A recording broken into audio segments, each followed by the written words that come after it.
Je m'appelle Dario Compagno, je suis maître de conférence à l'Université de Lorraine et chercheur associé au CREM. Je suis sémiologue, ou sémioticien, c'est pareil, et je travaille en particulier sur l'analyse des données numériques. Aujourd'hui, on a discuté d'un travail sur la communication politique sur Twitter pendant la campagne aux élections européennes 2014.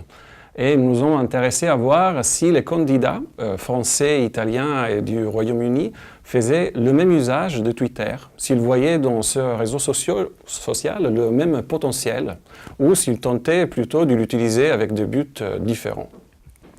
Et effectivement, on a vu que les partis n'ont pas saisi le même potentiel, avaient une idée différente de ce qu'on pouvait ou ne pouvait pas faire avec Twitter.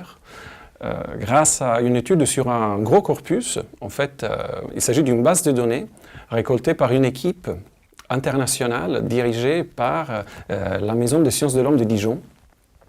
Cette base de données a collecté tous les tweets tweetés par les candidats italiens, français et britanniques. Et à partir de là, on a pu effectivement réaliser plusieurs études, certaines études qualitatives et d'autres, comme le mien, plutôt quali-quantitatives. Qu'est-ce qu'on a obtenu? Le résultat a été une sorte de carte des usages. On a vu que les différents partis font un usage différent de Twitter, mais il y a des régularités. Par exemple, en Italie, on a utilisé beaucoup d'hashtags, donc ces mots dièses qui servent un peu à diriger le discours public, à donner un ancrage à certains mots-clés qui permettent aux personnes qui lisent sur Twitter de se repérer. En France, plutôt, on a retweeté énormément, les candidats français aux élections européennes ont énormément retweeté d'autres tweets, par exemple, de leurs collègues. Les Britanniques, par contre, ils ont plutôt interagi directement avec d'autres candidats ou avec le public. C'est ça qu'on a pu observer. Et une autre chose intéressante, un autre petit résultat intéressant, c'est que les partis les plus récents et qui ont tenté d'avoir une approche plus innovante donc sur Twitter, comme par exemple le mouvement 5 étoiles en Italie ou le UKIP en Angleterre ou le Debout la République en France, ont plus interagi avec les gens plutôt que les partis les plus traditionnels, comme l'UMP en France par exemple, qui a plutôt participé à une discussion collective en utilisant des hashtags et des retweets. Est-ce qu'il est suffisant d'adopter juste une approche qualitative à Twitter?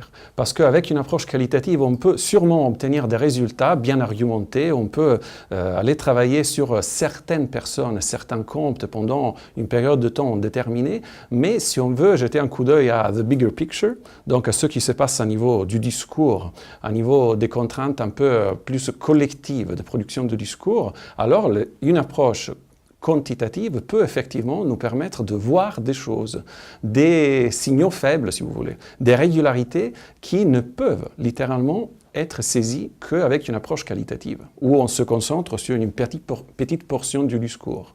On pourrait faire référence aux théories de Franco Moretti aux États-Unis qui parlent de distant reading, donc l'idée de s'éloigner un peu des textes, même les petits textes qui sont les tweets, pour voir une sorte de carte plus globale, sans quand même perdre le sens de cette écriture, de ce texte. Umberto Eco disait qu'on ne pourra pas se débarrasser du livre. Mais à plus forte raison, nous ne pouvons pas espérer de pouvoir nous débarrasser de l'informatique pour étudier la culture.